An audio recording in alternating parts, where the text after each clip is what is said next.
Thanks so much, everybody, for coming to this training session on Google Surveys. This is actually going to be the first of a number of training sessions that we're going to partner with Google on. And what's really exciting about the Google Survey training session is we have access to this right now, and it's free. And one of the things that we're trying to do is not just have people understand how we can use this tool, but actually start changing our behavior in terms of trying to adopt this as part of our regular insight gathering process. So as we start to think about SurveyMonkey, for example, ask yourself, can you utilize Google Surveys to try and get at some of those deeper insights? I'll turn it over to Paul and Ali, and they're going to walk you through not just the survey, but actually our plan for rolling out the Google Survey, the Google thing in general. Thanks, Angie. Thanks everyone for coming. It's good to see lots of people. I hope it wasn't just the pizza that encouraged me to come. But I think, I know that I know a lot of you, but for those that I don't know and don't know me, I'm Paul. I lead the BBDO and Google relationship. You might see me floating around. It used to be every Wednesday, but every Tuesday now I work in this office. So come find me if you need any sort of Google-specific questions answered. But yeah, as Sangeet said, this is part of what we're calling our Creative Intelligence series. It's going to have 5 modules, this being the first, obviously, where we try and introduce Google's tools, what we're loosely terming as Google's planning tools, that can be useful to you guys throughout the planning process, that can hopefully give some consumer and more just general insight from, I guess, in addition to some of the tools you already use. The sessions will involve, so this is the first, the second will be a more generic look at how all of our tools fit in the wider planning approach, and how the zoo at Google approach that just using our tools. We'll then look at things like, the other modules will be YouTube Analytics, and each of them will be a sort of a real deep dive in how you can use each of these products. Google Trends, which is the one tool that many people think they know how to use, but don't really know how to get the best out of. And the last will be, when it's released, will be a new tool called Insights Finder. So yeah, part of a bigger initiative to sort of help you guys understand what's available, publicly available from Google. As I said, I lead the BBDO relationship. There are a number of other Google folks sat at the back that I'd just like to surprise and ask them to give a one-liner on what they work on. The reason being is that, and who they are and what they work on. The reason being is that this will take about an hour. Ali, who I won't introduce, she will introduce herself in a second, will be talking for about an hour. And then after that, we'll have 20 minutes or so just to hopefully answer any account-specific questions that you guys have, any projects that you're working on that we might be able to help out with. So many of the guys at the back will work on some of those accounts as well from Google's perspective. So maybe start right to left with Matt. Hi, I'm Matt Ferreira. I'm the Global Insights Manager for Pepsi and Mars at Google.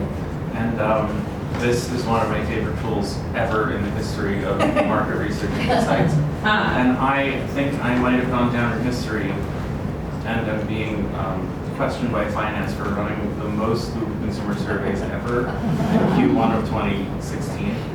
I think I ran over 300.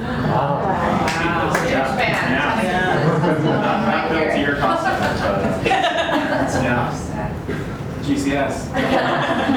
Hi everyone, I'm Erica Hagberg, and I run the Mars account team across Google, across all segments. Hi everyone, I'm Carrie Milstein. I run our global food and bev practices, which includes Mars and PepsiCo. I'm an imposter. I don't work at I didn't know this was Google. Who is this woman? Tell us how many Google consumer surveys you've run. Hi everyone, I'm Sadie Thoma. I head up the creative agency team across the US at Google, and I also used to work here years ago. And I'm Jen Schaap. I think I might be the black sheep in the room because I manage brand media, the brand media relationship at Google for OMD and the newly formed Arts and Science. So thanks guys. And so very quickly before I pass it over to Ali, to reiterate what Sangeet said and to have a plea from us, one of the things that gives us the power to do these sessions and bring Google resource to these sessions is to show that they're having impact and they're sort of fueling change.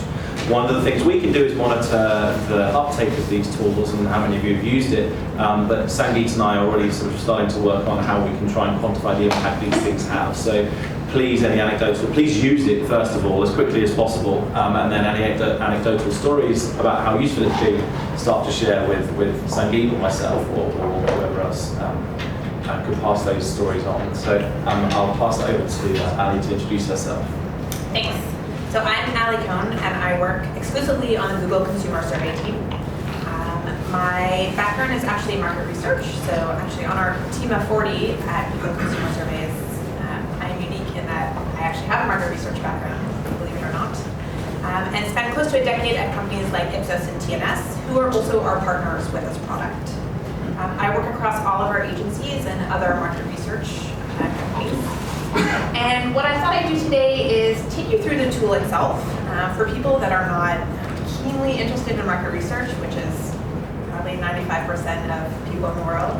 We're going to spend a little bit of time on the nuts and bolts of how this works, because the different ways that we have of talking to people actually let us do some really cool and unique things. Please, it's interactive. If you have any questions, feel free to jump in. And the other endorsement that I will give is this is free for you. So this is typically an enterprise product. There is a cost, so as you can see Matt in the back, even for Googlers it's not free, but for you guys it is. So huge incentive to use this, and I think it can be really, really powerful in terms of driving business. So before I get started, just a quick show of hands. Who has ever heard of Google Consumer Surveys? This is where I do my market research stats, like 35%.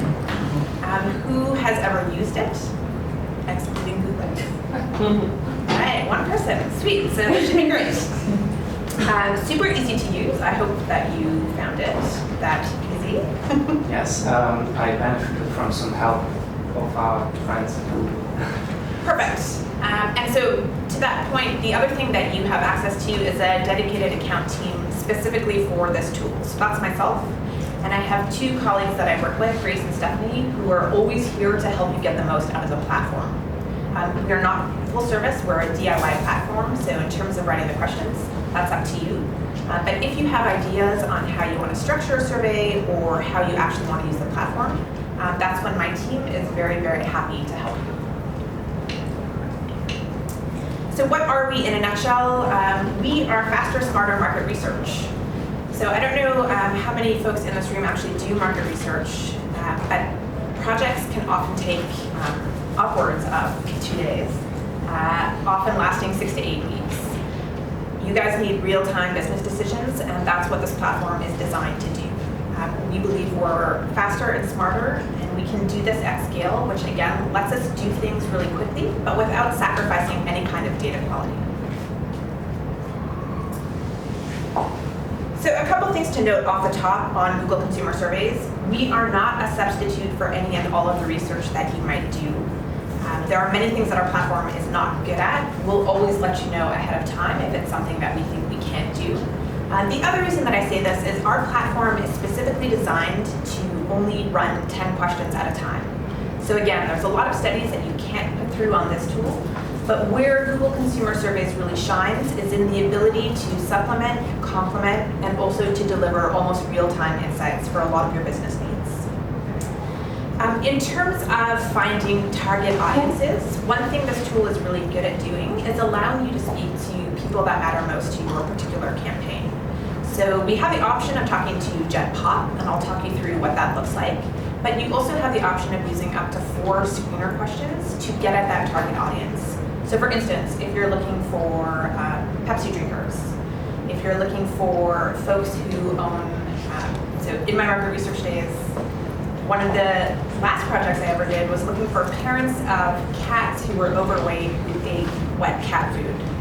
Might be familiar to you in some briefs, but you can use that tool to actually find those people. And given the scale that we can operate at, we can find some very low incidence groups for you. You also have the ability in the tool itself to target to some demographics. These are very basic demos like age and gender. So age, we do our own bucketing. So for instance, if you're looking for particular age groups like 21 plus, you have the option of using one of these screener questions to do that for yourself. All of our question types, of which we have 14, are almost pre-templated. So they run anywhere from single choice to multiple choice. A couple of the ones that I want to call out are open-ended questions. These are really great to use if you're trying to get a read on kind of top of mind awareness or unaided awareness. A lot of our internal Google teams will actually use this to open client discussions. So what's the first thing that comes to mind when you think about chocolate or you hear the word Pepsi? Really interesting, really quick feedback to just give you, again, that top of mind or what's very topical in the mind of consumers. We do have a video question, which I think in particular for creative agencies is incredibly powerful. I'll talk you through that in a couple more slides, but just wanted to point that out. And then we have a couple predefined audience panels. So these are groups that we predefine on our own. There's a button in the interface that lets you target them directly. And so we have groups of pre-populated panels that are Hispanic Latino. So if you're doing any kind of testing among that market, you click of the button, you can access that audience. SMBs, so if you do any kind of B2B research, we have small and medium business folks. Students. One thing to note is our panel is always 18 plus, so we can't unfortunately access chocolate eaters 13 to 17. Unfortunately, just not something our panel can do. In terms of geography, in the standard interface, so again, without involving anyone on my team, you can target at a state level. So if it's of interest to you what folks in California think versus New York, you have the option to do that. But with our enterprise agreement, we do allow you to do more granular targeting, which I'll talk you through in a few moments. So how does it actually work? We actually access people in two very different ways. So the origin of this product is quite interesting. It was developed by two engineers at Google, one of whom is married to a journalist. And it was developed in 2012 when they started to see the rise of a lot of paywalls on content sites. And they thought it would be great if we could develop an alternative revenue stream for publishers in order to keep that really great content free for folks on the web. When we first launched, so if you've heard of us way back then, we were just one question. So you had the opportunity to ask one question and then design an entire campaign around that. We've since, as you know, changed the product, so it's now 10 questions. But we have an agreement with about 650 publishers in the US. We do operate in 9 countries. Those publisher networks are smaller in different markets. But these publishers essentially agree to host our surveys in exchange for payment. So every time a respondent answers a survey on one of these sites, we actually pay out the publisher. And that's why they agree to host the surveys. From the respondent perspective, what happens is, let's say you're on HuffingtonPost.com and you're clicking through various links.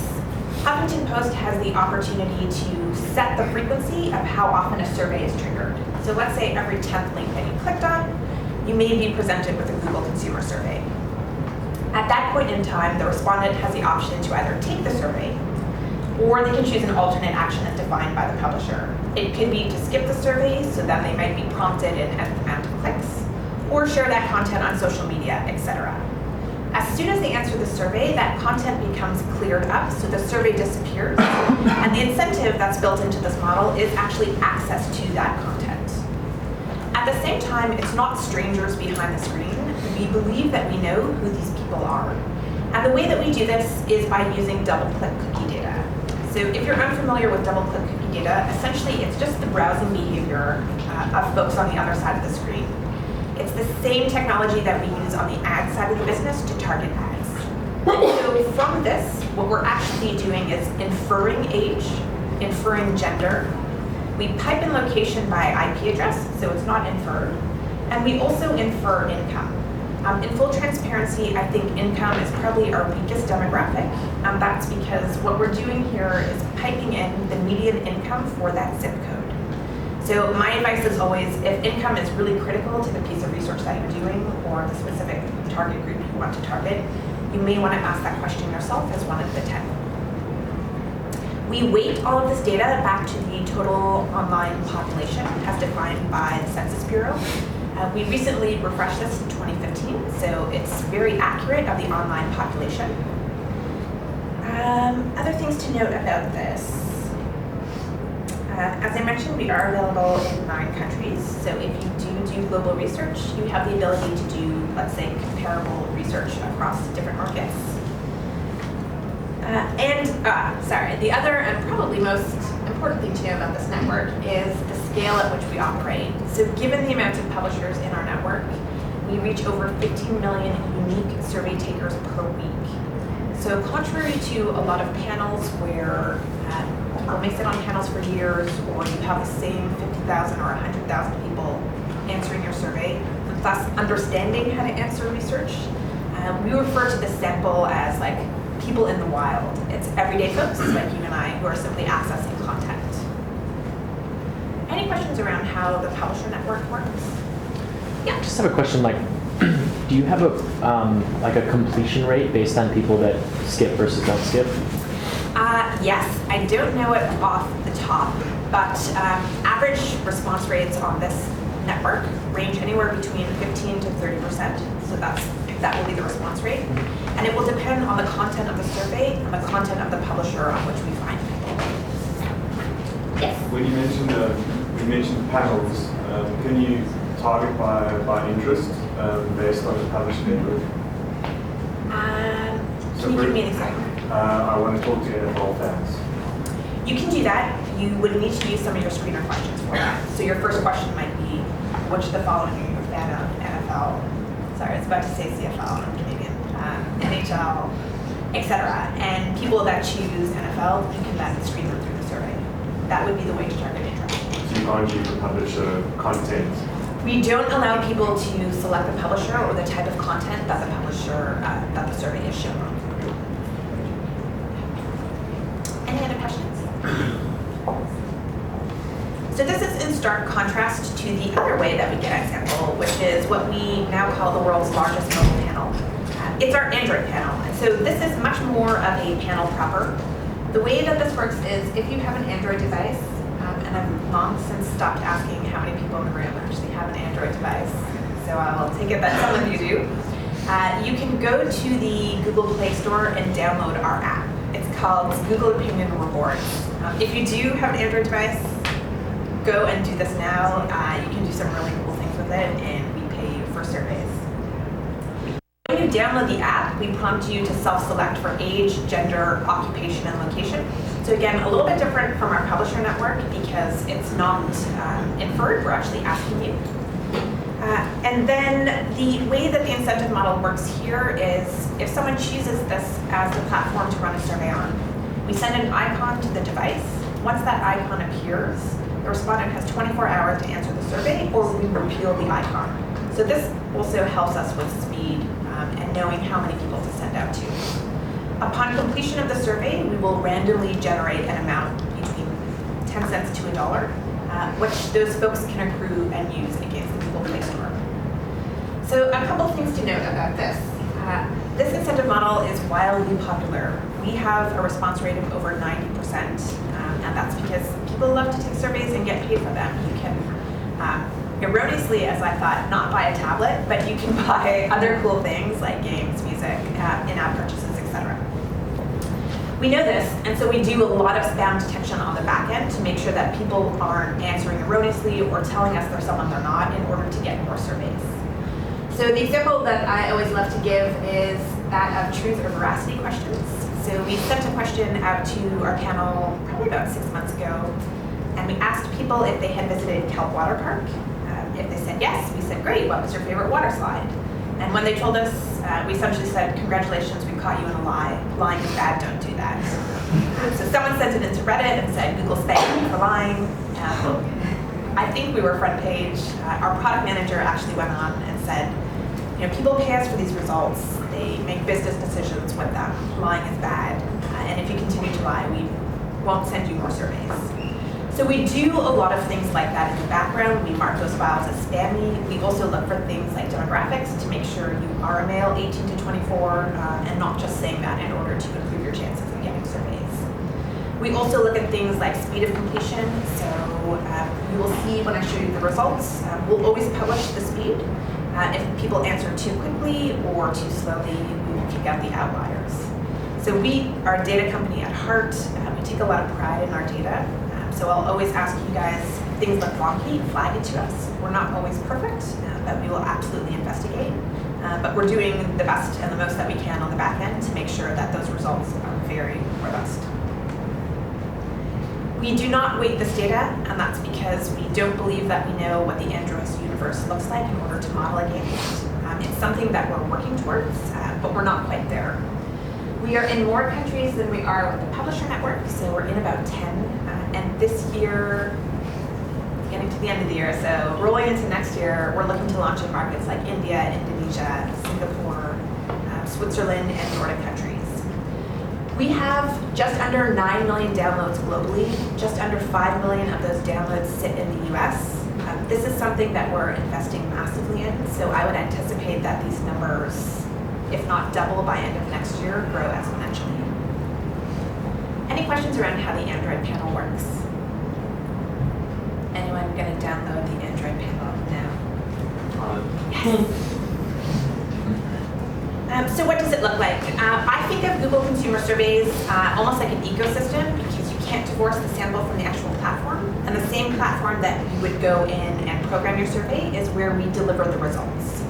So this is an example. This will actually change soon. So we're working on different ways to visualize the data. But if you go in today, this is what you'll see.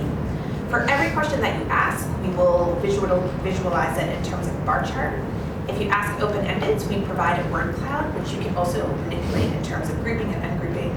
For anyone that's ever worked with verbatims or open-ended, we have the option of leaving out the answers that are not necessarily related to the question that you asked. A couple of things to note here. So again, very transparent in terms of where we're pulling the data from. So we'll always give you the response rate. Again, you can see kind of the response time, our daily responses by day, etc. That flags a point, so responses by time of day. One of our major value propositions and why we think this is such an impactful tool, particularly for agencies, is just the speed of our ability to deliver results. So within 24 hours, often, we can complete Gen Pop surveys. Within a couple of days, we can turn around massive surveys or look for low incidence groups. Incredibly helpful for things like new business pitches or when you really need to quantify a hypothesis or a gut check before a meeting. We're not always able to finish the survey in time, but what this platform allows you to do is log in and at least get a read, if only directional, on where your survey is going. So again, if we're not ready by the time you go into a meeting, we'll at least get you part of the way there. A couple other things on this page. So on the left-hand side, you can see a gray bar. What this allows you to do is toggle between demographics in real time. So if you had an urgent need to understand the differences between how males and females answer, rather than having to download that and figure it out yourself, you just hit the button and it will automatically show you. We are also working on, and will launch very soon, the opportunity to cross-tab any question by any other question in the platform in real time. So let's say you have a question about folks who are interested in the NFL. You can take people that answer that and run it by answers for the rest of the questions. I think Matt had a quick question. Oh, yeah. I was just going to comment, like, to your point about quickly getting hard to find niche groups. It's the only platform I can really think of where you can not only find those hard to find niche groups, but also cross them with multiple screeners. So, like, you know, if Pepsi is looking for people who are, who live life according to their passions, which is often an initial screen, but then also eat potato chips. You know, like, you can combine those two and like find 600, 1,000 people who fit into that audience. And like, I know from some experience last week, there's no other way they can get to that information so quickly. Yeah, and I think that's a perfect use of screener questions. Everyone here probably likely knows their target market or demographic very well. This tool should enable you to get to them.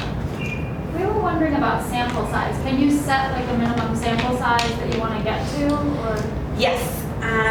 So yes, with some quantifiers.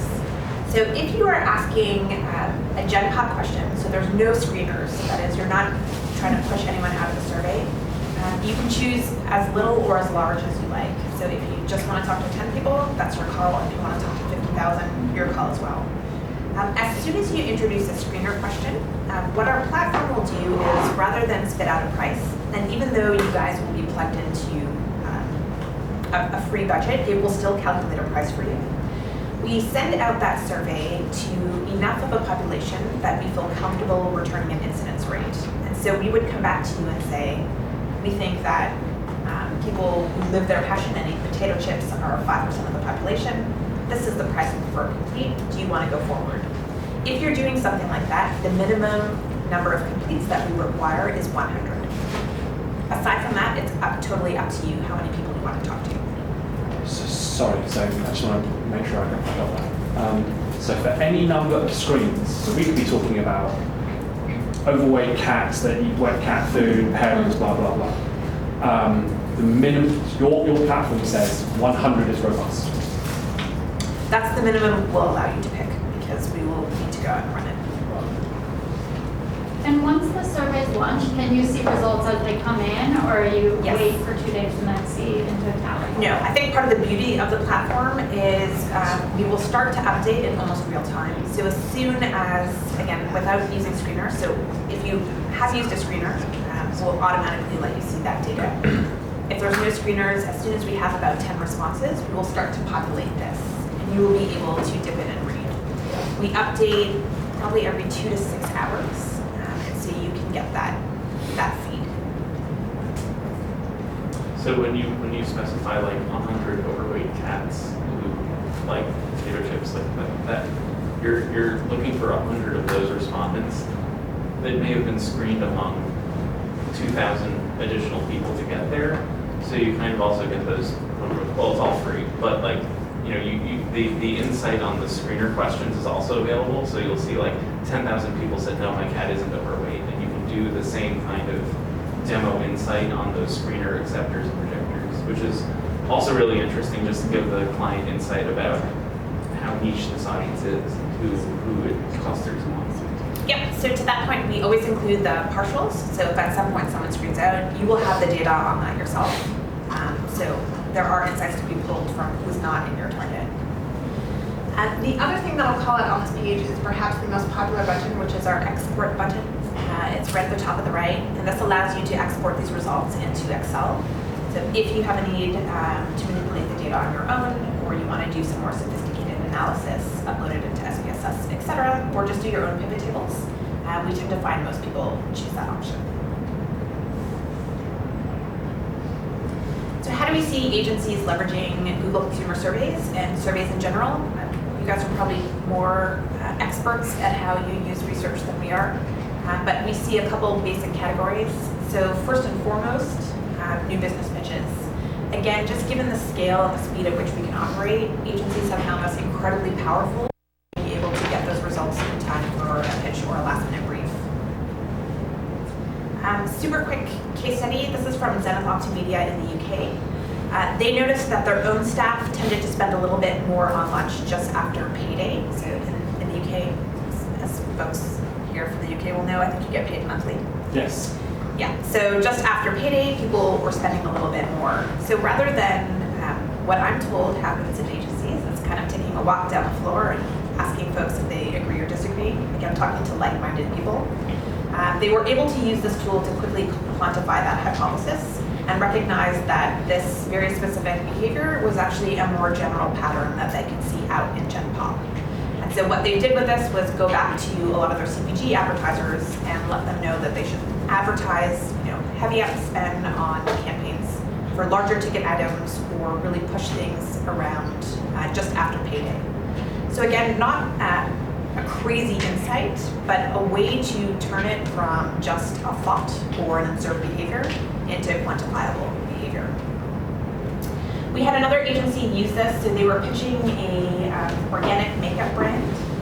The client was having some success, and they had told the agency their target group was X.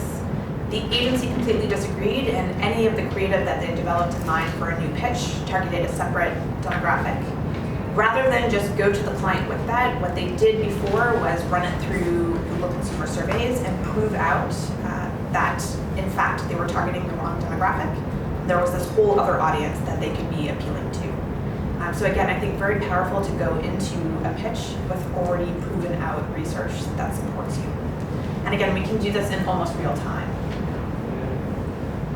Any questions or ideas on how this would be useful for new business pitches, or if anyone here has used it for that? Given the one person that has used it. We used it recently to confirm like some human insights that we generated. This campaign we're doing for Bacardi that's kind of around like archetypes of the night, different sorts of people that you see on a night out.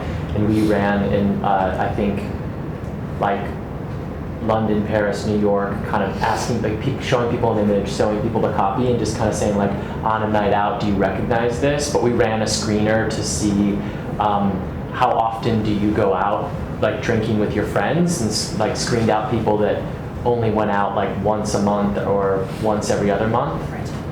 It was pretty good. It was able to show us that the archetypes we had created were not super obvious, but recognizable by like more than 50% of the population.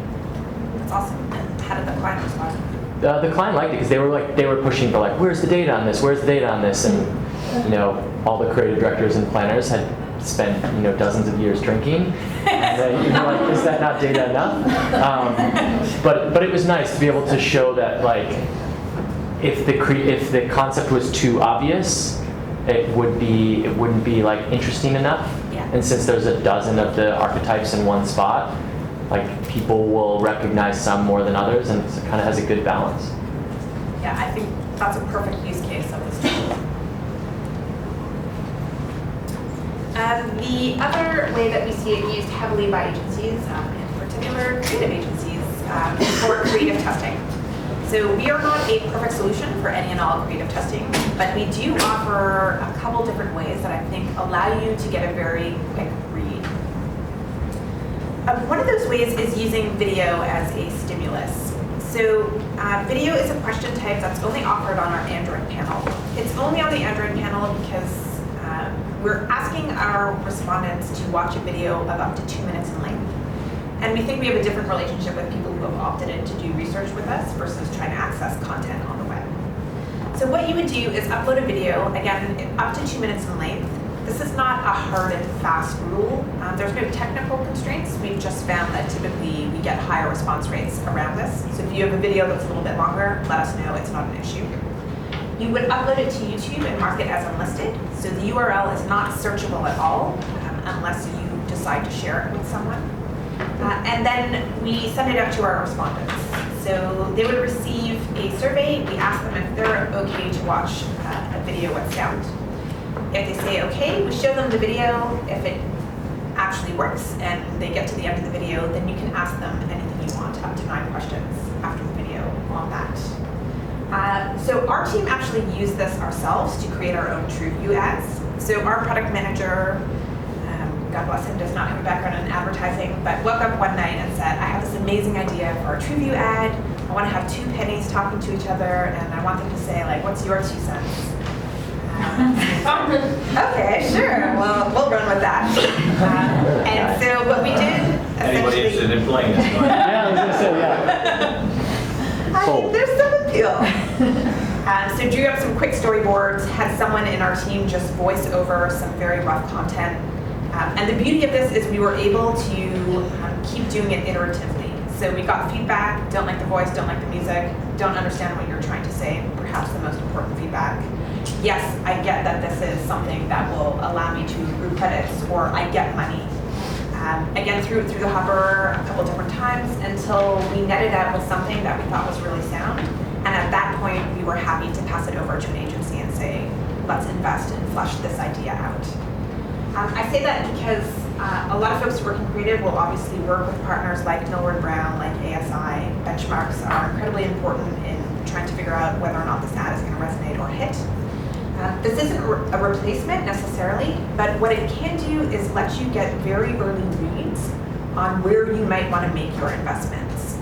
The other thing that is really interesting is sometimes it lets you uncover a demographic or an audience that really resonates with that type of creative that you wouldn't have thought otherwise. And it's easy to do, cheap, and on the fly.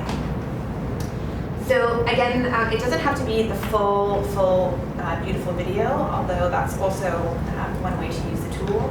It's really great at a very basic level. We also have people use this for B2B content, so not only good to get a creative read, but do people understand what this video is trying to tell them? We have folks who use it strictly for radio or audio ads. So you can have a static image, you can do a voiceover, And again, just upload it, have folks watch it, and get an instant read on whether it resonates or not, or perhaps what about it resonates or not. A very quick use case. So Macy's used this. They had 2 virtually identical ads. One had children a little bit younger, the other used teenagers. They went out and spoke to 2,000 parents with children under the age of 18. So at that sample size, these results are statistically significant. And what they found is the ad was more impactful when it had younger children. So heavy up spend on this ad, but actually understanding why it was that this ad was more impactful versus the other ad. Again, very easy, very quick to find out on the fly. So all of those things that I've talked about, oh, sorry, question. Oh, sorry. I was just wondering, so when you serve a respondent an ad, Yeah. are the questions immediately following it? Yes. So if they see the video, then upon completion of the video, we ask them, did it play correctly? If it did, then they'll get the next question. Okay. Is there a way to delay that? Just if we wanted to test ad recall after a few days? Not in this platform. There is a way to get at what you're talking about. That's actually one of our enterprise targeting options that I'll talk through. Okay. Is there, are any of the questions like timed? Can we say like open-ended, but you only have 15 seconds to answer? Yeah. That was an easy answer. Okay, so anything that I talked about to date, you have the ability to do on your own in the platform. If you log in, you can see all of that. The other thing that I'll note for creative is you do have the ability to upload images. This is not a good platform if they're very text heavy. In fact, we disallow it by policy. It's just not a good respondent experience for us. We won't get robust answers. But by all means, if you're looking at brand logos, if you're looking at recognition, really great platform. You also have the opportunity to upload images and ask an open end. So what's the first thing that pops to mind when you look at this logo or image? By all means, you can do that in the platform. For me, this is where it gets really interesting. These are what we call our enterprise features. That's typically accessed only through an annual investment in the product. Again, as part of the larger agreement, you guys have access to these for free, so I would strongly encourage you to test them out. There's really no downside. And what I'll do is take you through each of these. So the first one that I think can be incredibly powerful is what we call custom panels. This takes place on our Android platform. And so as we were talking about before, for instance, for Pepsi, if you're looking for people who live their passion, however that's defined, and eat potato chips, and let's layer in a couple other things, our males 18 to 24. What you may not want to do is every time you ask a survey, burn all of those questions trying to find your target audience. What we can do is you would give us a survey ahead of time defining your target group. We would run the survey against our Android panel. And what we're doing essentially is tagging those files in the background to say that Matt is someone who lives their passion, eats potato chips, is a male, 18 to 24. We find at least 10,000 of those folks, and we build you a custom panel. So what we then do is build a little button into your interface, call it whatever you want, Pepsi Passion Eaters. And then you have the ability to target those folks on your end without interfacing with my team. I think there's huge benefit here to creating custom panels when there's a target audience or a demographic that you survey time and again. I think there's huge value in saying to your client, we now have the ability to build a custom panel, especially for you, that we are happy to target. We have some agencies that actually monetize this. So they go out to their clients and say, we'll build you a custom panel. There's a cost per research. Totally up to you. It's also a wonderful value add. Some examples of panels that I've seen, so someone was mentioning Bacardi. Not Bacardi, but we've created custom panels for single malt Scotch drinkers. Again, rather than burning those questions every time, we have a pre-dedicated group who you know meets that target market. A couple other interesting things about custom panels is this is great if you have clients that operate globally, particularly in markets where we offer this. So if you create a custom panel in the UK, in Australia, in Canada, in the US, it's a really cool use case to be able to get really quick reads globally on, does the same concept or image resonate, or just to be able to supply insights on the quick. If you're interested in custom panels, the way that you would work with my team is let us know. We would figure out how you want to define your custom panel. So again, for those of you that might work with moms, very, very hard to sometimes get moms with children under a certain age, especially because as time goes on, they lapse out of that. Given the scale that we have, so again, almost 5 million folks on our panel, it is actually not very difficult for us to build a panel for you of several thousand moms with children under a specific age. And then you just have the ability to survey. We don't have any limitations on how frequently or infrequent you survey these folks. The only thing to keep in mind is it's really not a viable option if you're just going to survey them once or twice. I know you mentioned it before, but I think it's probably important to reiterate that this isn't available to everybody. Could you just... Correct. So only folks who are on an enterprise agreement have this feature available to them. Custom panels, I think, is hugely underutilized. So not every agency is the point I'm trying to get to, absolutely. even has access to this. And because you're part of the wider deal, you're one of relative few that have access to these kind of special features. Yeah, I mean, it can be interesting to build a custom panel, dip in every few weeks, every month, get a brand read, those sorts of things that just give you a reason to reach out or lets you own the insight on behalf of the client. So this isn't an extra budget option? Nope. So we don't actually charge anything to build the panel, but anytime you run a survey against the panel, then you will see a price. Again, you won't pay it, but it will be deducted from that larger budget. Okay. Is there I don't know if we're allowed this, but like a list of pre-existing panels? Because like, for instance, Pepsi is a great example. We share that with OMD, so they may already have CSD drinkers, right? Or like Pepsi drinkers or Coke drinkers or whatever that's on. So the answer is no. Aside from the 6 predefined panels that we have in the standard platform, which are SMBs, students, Hispanic, Latino, online daters, streamers, and social media, any panel that you create is proprietary to you. So we don't then go out and say, hey guys, we have QSR eaters on our panel. Unless you decided to share that with folks at OMD, then it would be proprietary to you. Is it within a custom panel? Can you track return respondents? No. Sorry, that's just go off. So no. I mean, technically we can. We don't do it. So when you download the results, every respondent will have a unique ID associated to them. It's purposely obfuscated, so even if the same person is answering the same survey, you will never know. We aim to build panels of around 10,000 folks. So there's no guarantee on our end it's going to be the same person, just that they have the same group membership. We are working towards a capability that would allow you to do more longitudinal, so seeing how the same person answers over time, but we're not quite there yet. The last thing I'll say about custom panels in terms of the use cases is you likely know a lot about your own client. Your client knows a lot about themselves. Where I think research never really gets invested is in competitive insights. So again, free tool gives you the opportunity to build a custom panel of, let's say, a competing product or a competing demographic, and you get to own the insight on a competitive set. Yes?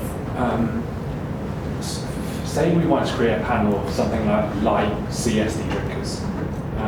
How often do we, or does that panel data update? Like, so, because that's, somebody might be like, oh, do you know what, for 2 years I was really light, and suddenly I've dropped out of the market totally, Right. or whatever. So we don't actually refresh the panels unless you work with us to do that.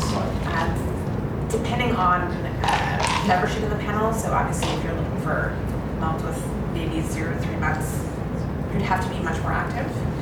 Otherwise, just given work in the industry, I mean, anything less than 6 months or a year, I think there's enough people in the panel that meet that requirement that even if you have actually changed their behaviors, it's not going to impact your survey too much. Any questions around custom panels? Is Is there a way to target these people with some ads that we produce and track how the ad do change in response to them over time? Yes and no, and I will get there in a few slides. Okay, so the next targeting capability that we have, this one's pretty self-obvious, occupation targeting. So again, when you download that app, we prompt people on the Android panel to tell us their occupation. We then reserve this for an enterprise targeting option. So if you're working with B2B clients, come to us, let us know if there's a target group that you want to talk to. Our #1 request is IT professionals, to which I usually reply, define the IT professional. That takes a little bit of time to figure out who those folks are. But then we will give you an immediate feasibility read in terms of how many people we see self-identify as this on the panel. So anyone working with healthcare clients, this is a really great way to reach folks in the healthcare field. It tends to be very, very costly to find those. Again, just given the scale that we have, we can do this quite easily. The other thing that I'll call out about this is, I don't know if anyone's ever done research with B2B folks or versus occupation. A lot of people falsely self-report. So some things that I have seen that I think are really cool is a client who was trying to target electrical engineers. And his first question was an equation that if you're an electrical engineer, you would know right off the bat. So he did a double screening on his own.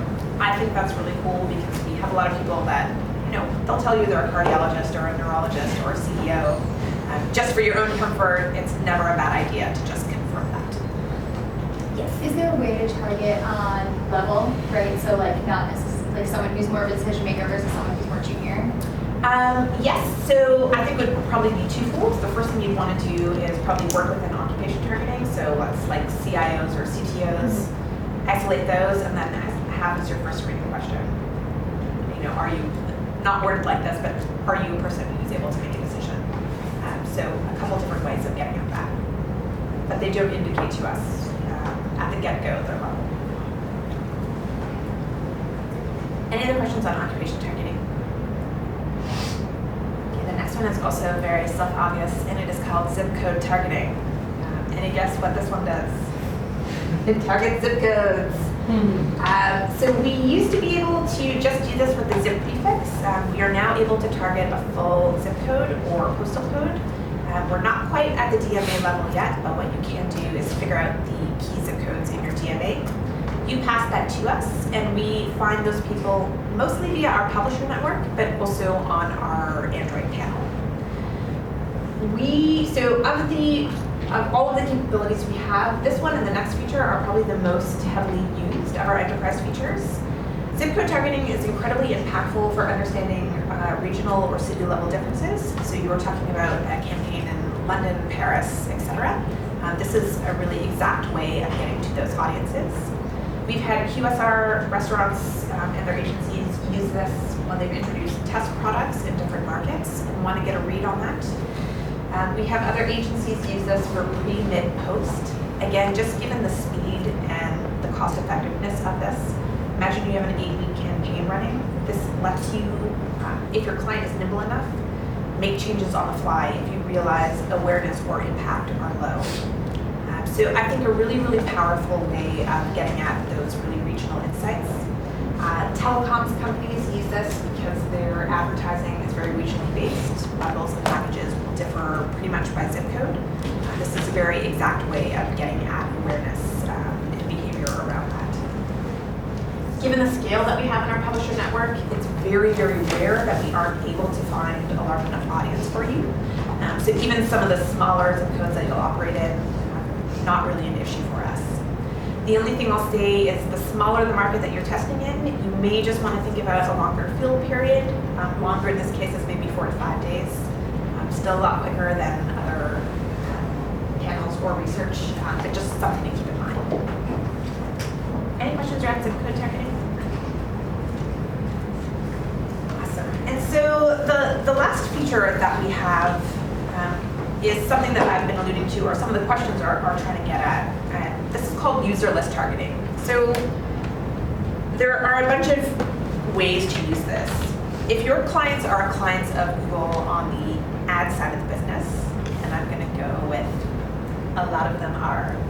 Then in their AdWords accounts, DoubleClicks accounts, or Google Analytics accounts, they have the ability to build a multitude of remarketing lists based on any number of things.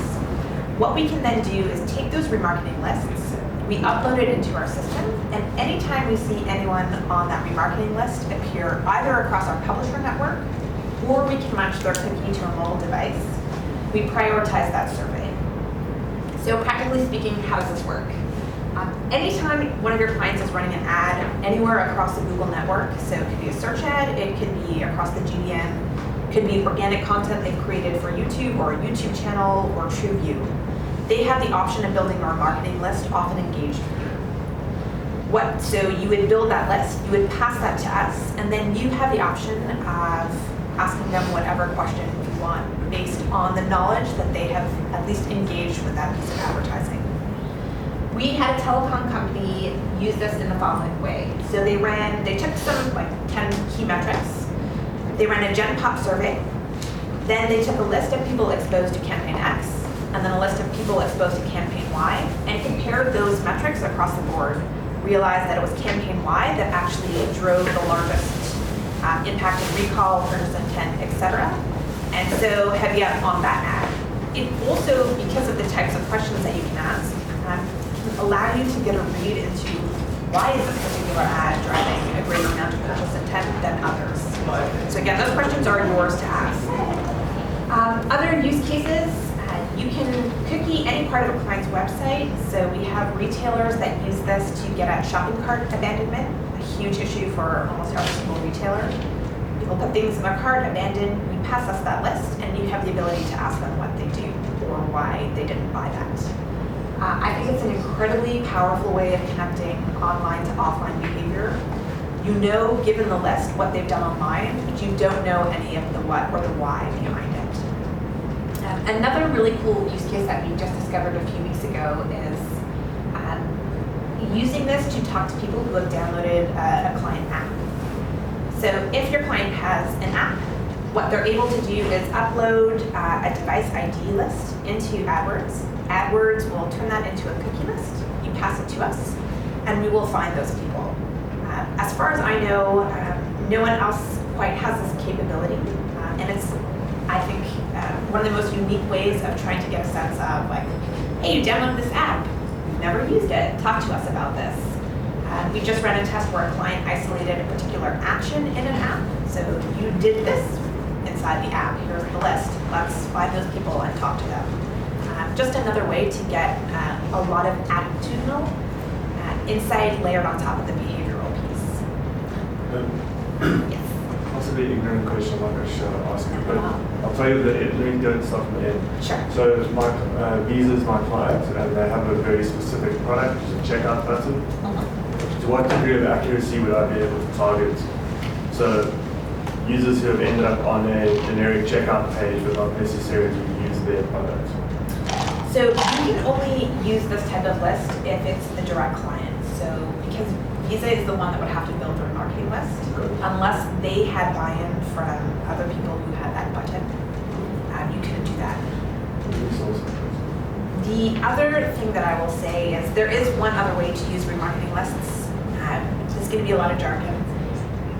If you have a relationship, or you can buy lists from third-party data companies who have a relationship with the DoubleClick DMP, who can turn those lists into first-party lists. You can buy them, give them to us, and we can run them. So types of those lists that I've seen is like shopping behavior data, so offline shopping behavior data. They can build remarketing lists around those, or particular category and vendors lists. From what I understand, the cost is relatively inexpensive when you're using those types of lists for research. But I'm always happy to kind of guide you in that direction. There's a couple other things to note about this. This does take a little bit longer than our average surveys, and that's because we're totally reliant on the randomness of those people on the list, turning up somewhere on our publisher network or actually sitting on our mobile panel. That being said, we've had success on the app side with lists as small as 6,000 people. For general remarketing against advertisements, we've used lists where there's 30,000 cookies and had success getting a couple hundred completes. We love lists that are larger, so again, the larger the list, the quicker the survey will finish, the more likely it is that we can find those people. These tend to take between 7 and 14 days, probably averaging around 10 days, so a little bit longer. But I think the use cases here can be that much more powerful. So again, if you're looking to prove the impact of a certain piece of creative, or try to understand what it is about the creative that resonates, I think this is a really awesome use case. The thing that I'll point out about that is we don't have any controls to date on how quickly someone on that cookie list will see a survey based on that exposed view. So we can't guarantee how quickly that happens versus a product that Google offers like BrandLift, which is almost immediate. You can't guarantee, but does it report? We have no way of knowing when the cookie gets on the list and when we ask the survey. Okay. Can you use this, because the main example you presented was to survey people that were exposed to an ad based on the cookie. Can we also use the exposed cookie list as a holdout to say we want to specifically survey people that we're pretty sure based on cookies didn't see the spot? Yes. Okay. Cool. Yeah, so we have the ability to use what we call logical lists. So if on this list, but not on that list. Very cool. Yes. Would we have access to Google's platform's own interactions? So for example, I wanted to talk to people that have viewed long-form sports content on YouTube. No, not today. I think we are looking down the road, looking at different product integrations within Google that may get you a lot closer. So things like Audience Center, where you could select a list of, say, sporting enthusiasts, but we're not quite there today. Yes. One interesting case that I just wanted to bring up for this is I had a financial services client who was interested in understanding like brand favorability, and so we set up a version of this tuned to like different inbound search ads. Some of them mentioning the brand in the search copy, some of them not mentioning the brand, and some of them so it was a combination of copy testing, use of unbranded, branded, and driving to like a common website, and this was able to like test between the two and understand then do a follow-on survey. And with this one, can you schedule when the survey goes out? Because I thought, I mean, you could in that, you would say, let's start the survey on Tuesday.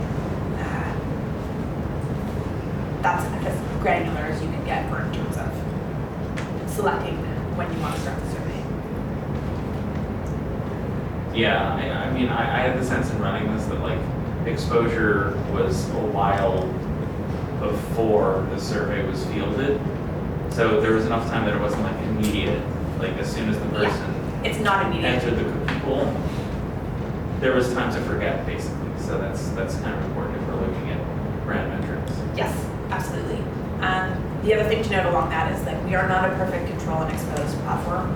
We're not designed to do that, at least not yet. So this will probably get you 80-90% of the way there, but it's not 100%. So again, just keeping that in mind in terms of copy testing. I will share this deck with you. Just as a note to keep in mind, again, we will always give you a cost for the survey. They will differ by targeting capability. So if you're using things like remarketing or user lists, it's $10 per complete.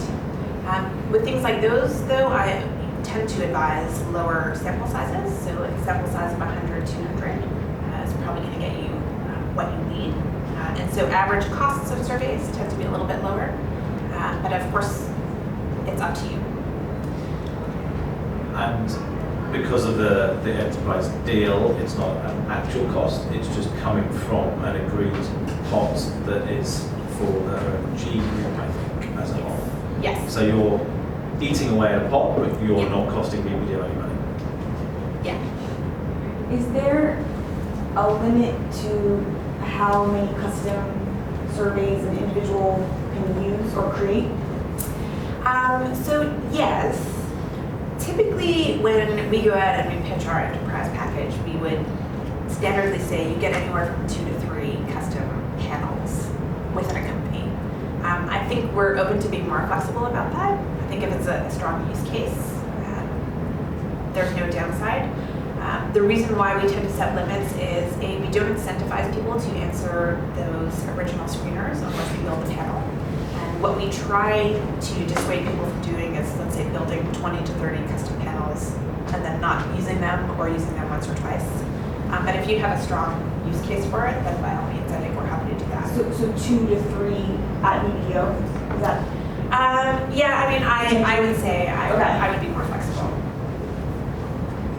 So from a very practical perspective, if you want to get started on Google Consumer Surveys, I think Paul can share some instructions that I've shared with him. Essentially, what you will need to do is take your corporate email account, you connect it to a Google account. I have instructions. People assure me this is very easy. You would want to log into the platform. So I will actually just show you what that looks like. The way that I always find it is very basic. Google Consumer Surveys, and we're usually the top link. You would go in and hit Create Survey. Once you do that, our system recognizes your email address. You would then email me, and what I do is I take your email address and I tag it to the master account. That way, when you run a survey and you go to checkout, it knows that you're part of this master budget.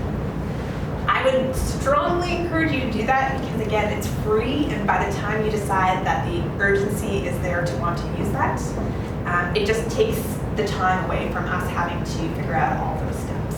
So I'll try and send that to everybody immediately after this. Sangeet and I were talking at the beginning, it would be great if everyone could just do it today. It's one of those things, if I was saying, well, I wouldn't do it either, and I'd forget, I have the greatest intentions of doing it and not do it. So if everyone could try and do it this afternoon or tomorrow before the end of the week, that would be fantastic, because this pot is sitting there, and at the moment you guys are the first ones within the group to have this sort of depth of, I don't want to call it training, but information. So it would be great if you guys could be the leaders for the group.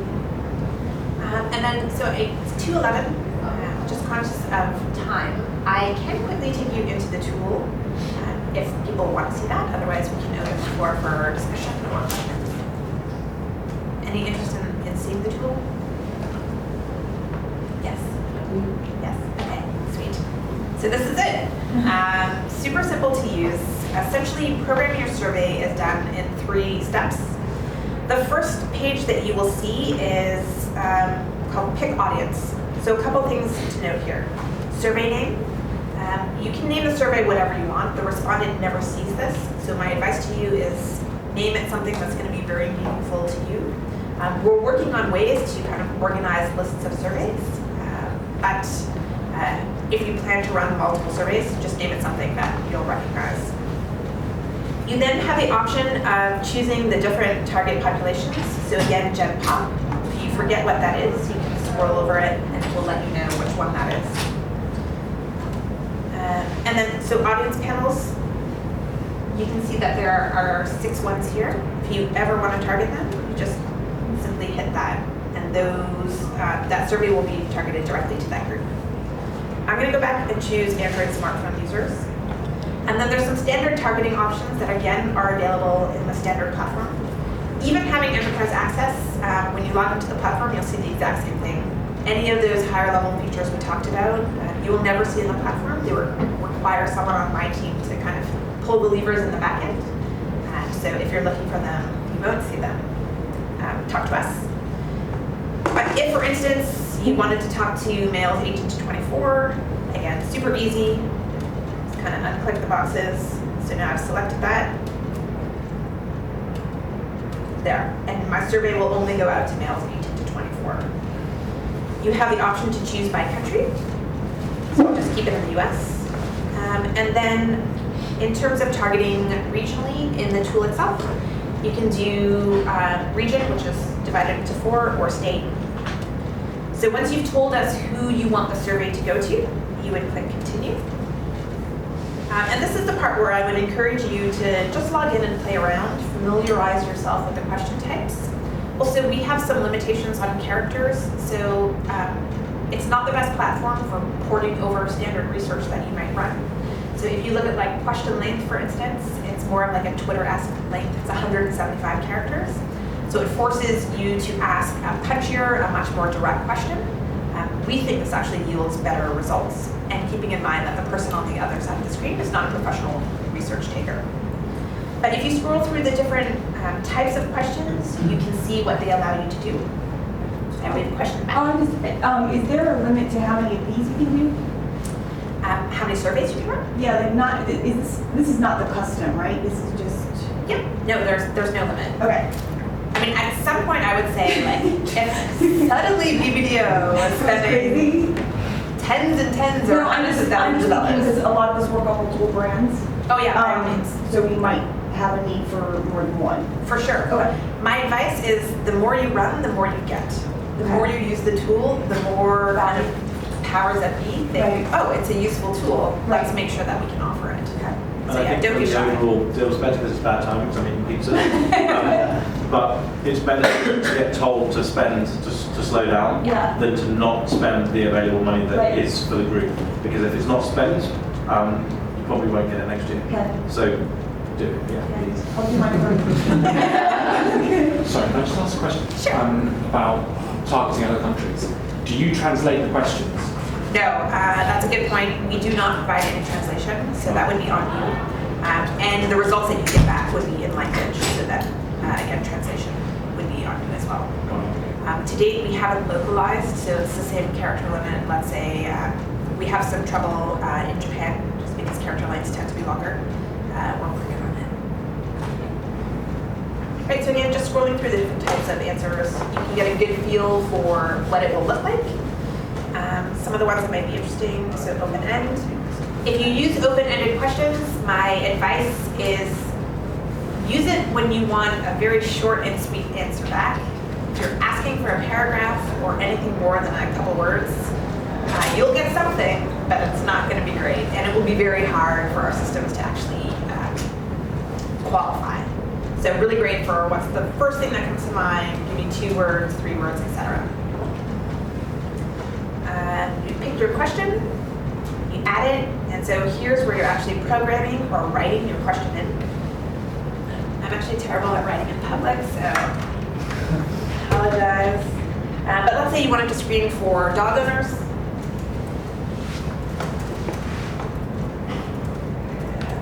Terrible.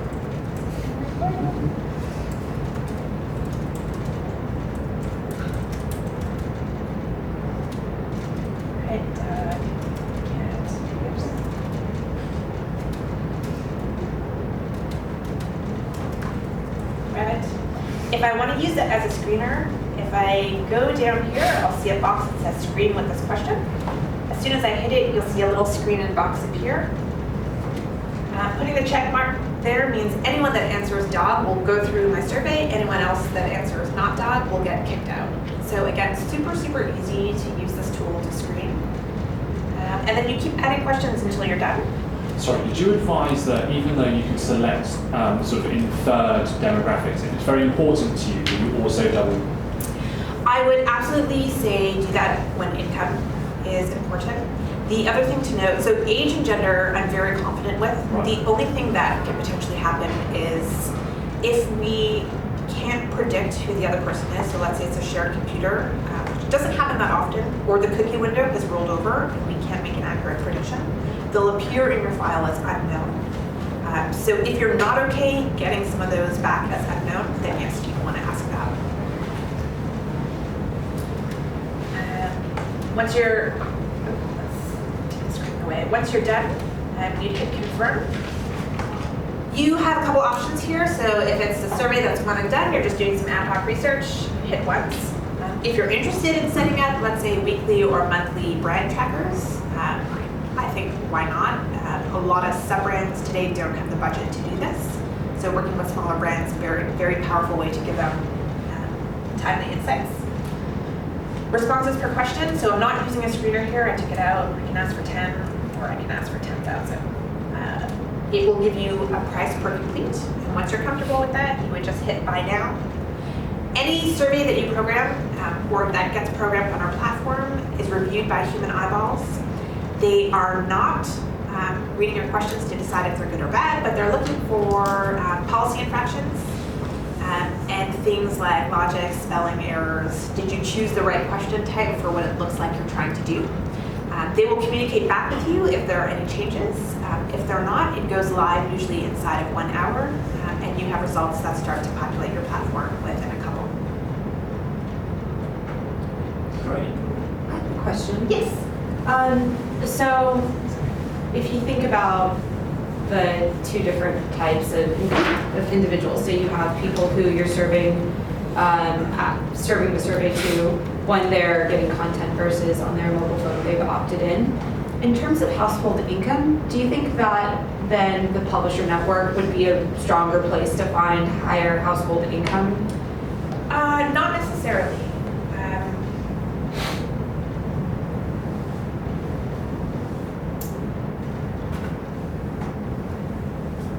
It's interesting.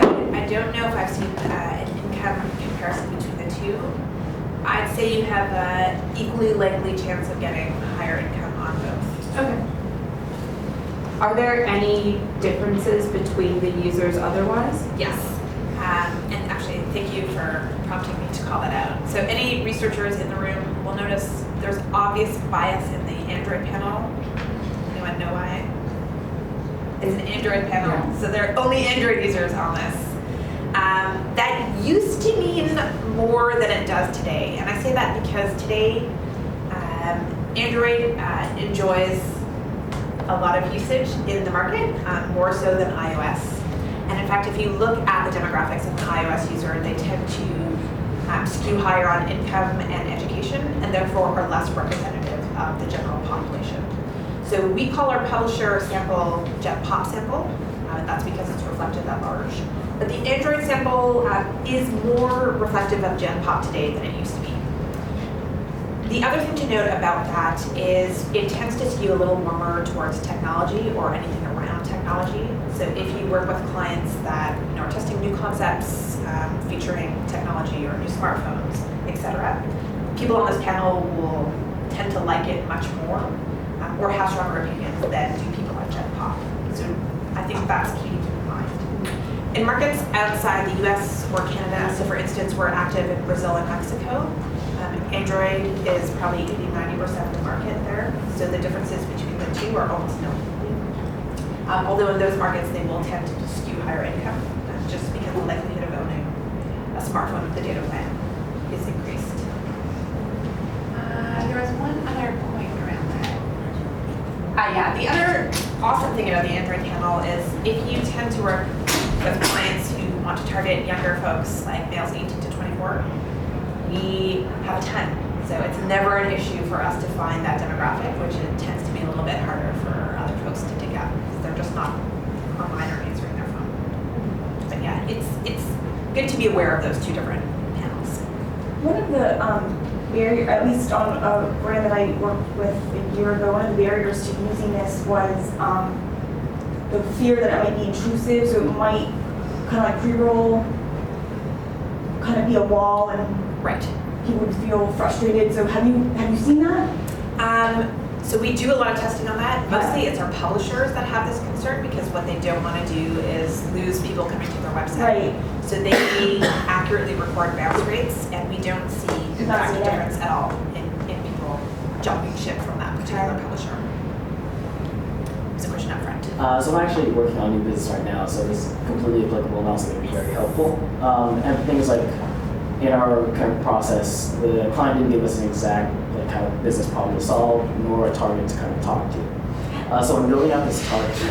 Yes, I know. So kind of building out this survey, can I finish the survey and then filter through the JetPop demos to get like the actual target or to see who I'm going to talk to? Yep, absolutely. So in that case, so on that left-hand side of the screen, you can toggle between demographics. So you can look at males 18 to 24, how they answer, as opposed to anyone else. But you can also export that and then create a pivot table based on location or age or gender. The other cool thing about this is for that kind of stuff is if you don't know and you don't even know where to start with a survey, just ask a set of questions, get some insights. If you think there's a nugget there, it's free. Go back into field and start digging around that particular insight and realize, like, is this an actual issue or an insight or a demographic that we should target, or is it not? I think that's the beauty of the product. Is there a way for the retargeting to create a control group based off of people that didn't see your ad? So use that as a baseline measure to see if there was any change in ad recall or favorability. Yeah, the way that I see most people use that is just by testing it against Gen Pop. The likelihood of someone in that Gen Pop sample having been exposed to this particular ad would be incredibly low. We can't say for certain, and we have no complete control exposed group. But again, it's not a perfect solution, but I think it will address most of the concerns, especially if that base size is large enough. If there's 1 or 2 people in that sample that had seen it, so be it.